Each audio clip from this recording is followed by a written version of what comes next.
432 the setup. विधि के high heels के जूते मार्बल फ्लोर पर टिक टिक की आवाज कर रहे थे। जैसे वो क्रिस्टल के खूबसूरत झूमर के नीचे पहुंची तो उसे अचानक से एक प्रॉब्लम का एहसास हुआ। आखिर वो जा कहाँ रही थी? एंजॉय करने के लिए कुछ मजेदार क्या हो सकता है? वो इतनी एंथुसियाज्म के साथ बाहर तो निकल आई थी, लेकिन बिना किसी प्रॉपर प्लान के। लॉबी में अपने आसपास के लोगों को पैर में घूमते हुए देखकर उसे कमी का एहसास हुआ। वो शायद ही कभी अकेले बाहर जाती थी। अपनी पिछली जिंदगी में वो आरफ को अपने साथ घसीट कर ले जाती थी ताकि वो खाने की नई नई चीजें या फिर नई जगहों को ढूंढ सके। उसकी इस जिंदगी में उसका समय अब तक बहुत ज्यादा बिजी और गड़बड़ी से भरा हुआ था और अब तक उसे एंजॉय करने का एक भी मौका नहीं मिल पाया था। उसने कुछ देर तक सोचा और फिर कुछ ऐसा करने का फैसला कर लिया जो वो हमेशा से करना चाहती थी, लेकिन उसे पहले कभी ऐसा करने का मौका ही नहीं मिला था। जैसे इससे पहले कि वो कुछ सोच पाती, उसे एक दूसरी आवाज सुनाई दी। ओह, क्या ये विदुषी शर्मा ही है? विधि ने अपना सर घुमाया और देखा कि एक लड़का और एक लड़की एक साथ चलकर आ रहे हैं। उस लड़की ने एक सिल्वर कलर की खूबसूरत ड्रेस पहनी हुई थी और उसके ऊपर अपने कंधों पर उसने एक वाइन रेड कलर का फर से बना कोट लटका रखा था जो बहुत शानदार और एक्सपेंसिव लग रहा था। ये स्वीटी चोपड़ा थी। विधि उसके बगल में चल रहे आदमी को नहीं पहचान पाई थी। जब आप नहीं चाहते, बस हमेशा तभी आपका अपने दुश्मनों से मिलना हो जाता है। स्वीटी यहाँ क्या कर रही थी? विधि उससे बात नहीं करना चाहती थी और उसे देखने के बाद विधि उदास होकर वहाँ से जाने के लिए मुड़ गई। स्वीटी के साथ चलने वाला लड़का एकदम से आगे आया और विधि का रास्ता रोकते हुए कहा, क्या बात है? आप मेरी बहन को देखकर इस तरह से भागने के लिए इतनी उतावली क्यों हो रही हैं? उसकी बहन। विधि समझ गई कि ये आदमी स्वीटी का भाई था। उसने मोहित को पहले भी उसके बारे में बात करते हुए सुना था। उसे याद आया कि स्वीटी के भाई का नाम यथार्थ चोपड़ा है। तो क्या ये वाकई में यथार्थ ही था? वो आदमी साफ सुथरा दिख रहा था और रिलेटिवली गुड लुकिंग भी था, लेकिन उसे देखकर लगता था जैसे उसे अपनी हेल्थ की जरा भी चिंता नहीं थी। शायद अनलिमिटेड शराब और कई औरतों के साथ गलत रिलेशनशिप की वजह से उसका ये हाल हो गया था। वो मोहित की ही एज का था, लेकिन उसका बिल्ड मोहित की बिल्ड से बहुत ज्यादा अलग था। विधि ने अपने मन में उसके लिए नफरत फील की और अपने अंदर की इरिटेशन को बड़ी मुश्किल से शांत करते हुए पूछा, कहिए, मैं आप दोनों की कैसे मदद कर सकती हूँ? यथार्थ ने उसके ठंडे बिहेवियर को देखा तो उसके दिल में एक हलचल सी महसूस हुई थी। उसने तो हमेशा अपनी बहन को विदुषी के बारे में गलत बातें बोलते ही सुना था, लेकिन आज जब उसने विदुषी को पर्सनली देखा तो वो उसे अपनी बहन के मुकाबले कहीं ज्यादा अट्रैक्टिव लगी थी। कम से कम एक आदमी के पॉइंट ऑफ व्यू से तो विदुषी काफी अट्रैक्टिव थी। वो दिखने में बहुत मामूली दिखती थी, पर वो अनफ्रेंडली लेकिन काफी स्टाइलिश थी। वो दुबली पतली थी, लेकिन ऐसा लगता था जैसे उसने अपने चारों तरफ एक दीवार से बना ली थी, जिससे आदमी उसे अपने वश में करने के लिए और भी ज्यादा इंटरेस्टेड फील करने लगे थे। इसमें कोई आश्चर्य की बात नहीं थी कि मोहित उसके प्यार के चक्कर में पड़ गया था और उस पर मर मिटा था। यथार्थ ने महसूस किया कि उसके शरीर में लस्टफुल डिजायर्स तेजी से उठ रही हैं। उसने अपने होठों को चाटा और बड़ी सिटकते आवाज में पूछा, कितना लोगी? कितना लोगी? किस लिए? विधि ने कंफ्यूज होकर पूछा। यथार्थ ने हंसते हुए जवाब दिया, अरे मैं आपसे पूछ रहा हूँ कि आपको एक रात के लिए खरीदना हो तो आप कितना लेंगे?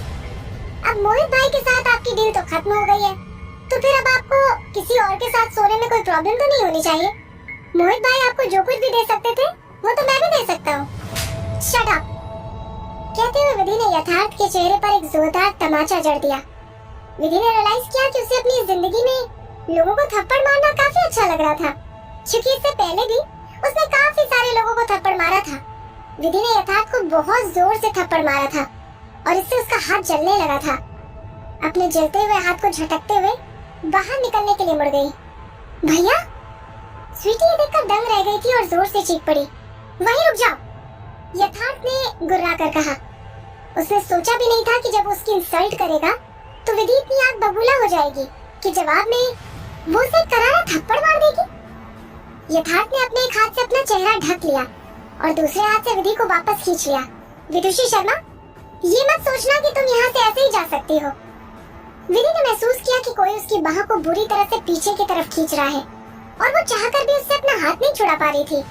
यथार्थ ने विधि की बाह को काफी जोर से पकड़ रखा था, लेकिन वो नहीं चाहती थी कि ये कचरे का डब्बा उसे इस तरह से छुए। विधि ने उससे छूटने के लिए फिर से जबरदस्ती अपना हाथ हिलाया, लेकिन वो अपना हाथ उसके हाथ से छुड़ा नहीं पा रही थी। फिर वो मुड़ी और गुस्से से उसकी तरफ देखने लगी। मिस्टर यथार्थ चोपड़ा, अपना हाथ मुझसे दूर रखो, नहीं तो मैं जोर से चिल्लाकर किसी को बुला लूंगी। तो फिर जाओ और चिल्लाओ, बेहुदा लड़की, क्या हुआ, चिल्लाओ ना। ये देखकर कि विधि अपने आप को उससे छुड़ा नहीं पा रही थी, यथार्थ का कॉन्फिडेंस फिर से बढ़ गया।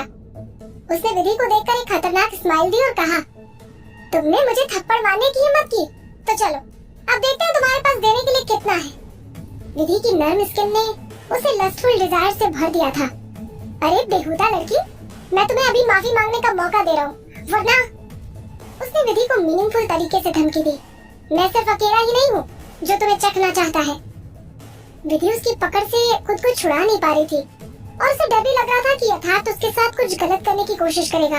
वो जोर से चिल्लाई, सिक्योरिटी, सिक्योरिटी।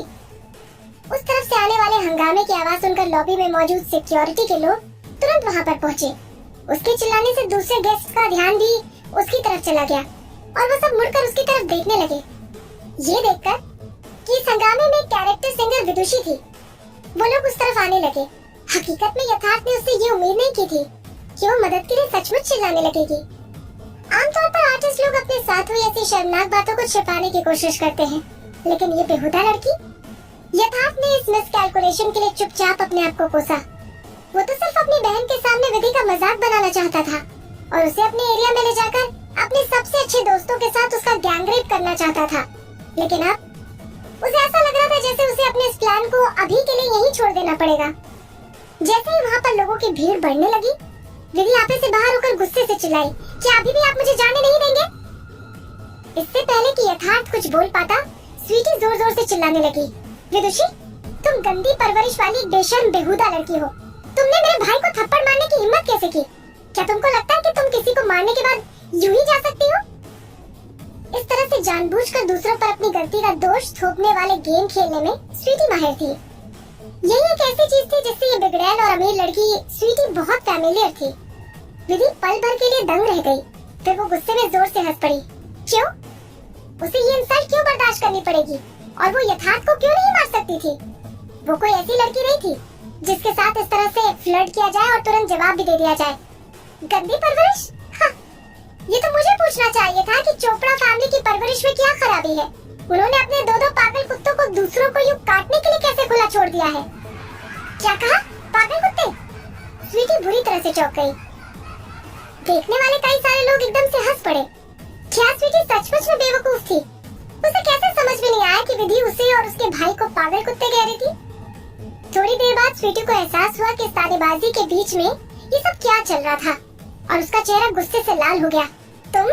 विदुषी, तुमने हमारी इंसल्ट क्यों की? क्या हुआ अगर मैंने आपकी इंसल्ट की तो? विधि ने बहुत शांति के साथ कहा और यथार्थ की तरफ पलट कर देखा। अपना हाथ मुझसे दूर करो। तुम्हें जाने दो, ये देखते हुए कि अभी उसकी पोजीशन सही नहीं है। यथार्थ का दिमाग कोई रास्ता निकालने के लिए काफी तेजी से घूम रहा था। आखिर वो अपने दूसरे अमीर दोस्तों के साथ झगड़े में पड़ने का आदी था और अपनी बहन से थोड़ा ज्यादा चालाक भी था। जल्दी से उसके दिमाग में एक ऑल्टरनेट आइडिया आ गया। उसने विधि को घूरते हुए अपने गुस्से का इजहार किया। आप पहले मेरी बहन को थप्पड़ मारने वाली थी और फॉर्चुनेटली मैंने आपको पहले ही ब्लॉक कर दिया। अगर आप मेरी बहन को फिर से थप्पड़ मारने की कोशिश करेंगी तो मैं आपको कैसे जाने दे सकता हूँ? भैया, ये आप क्या कह रहे हो? मैंने कुछ नहीं किया। स्वीटी ने कहना शुरू कर दिया। वो कंफ्यूज थी। इससे पहले कि वो कुछ समझ पाती कि वो क्या करने की कोशिश कर रहा है, इससे पहले ही वो उसके प्लान को पूरी तरह से बिगाड़ देती, उसकी नजर अपने भाई के चेहरे पर पड़ी। जैसे उसने अपने भाई की आंखों के इशारे से कुछ सिग्नल देते हुए देखा तो वो वहीं चुप हो गई। विधि ने उन दोनों के परफॉर्मेंस को देखकर एक कोल्ड सी हंसी हंसी और कहा, मैंने आपकी बहन को थप्पड़ नहीं मारा, मैंने आपको थप्पड़ मारा है। अपने आप को बचाने के लिए अब कोई बहाना बनाने की कोशिश मत करो। यथार्थ ने अपना नाटक कंटिन्यू किया।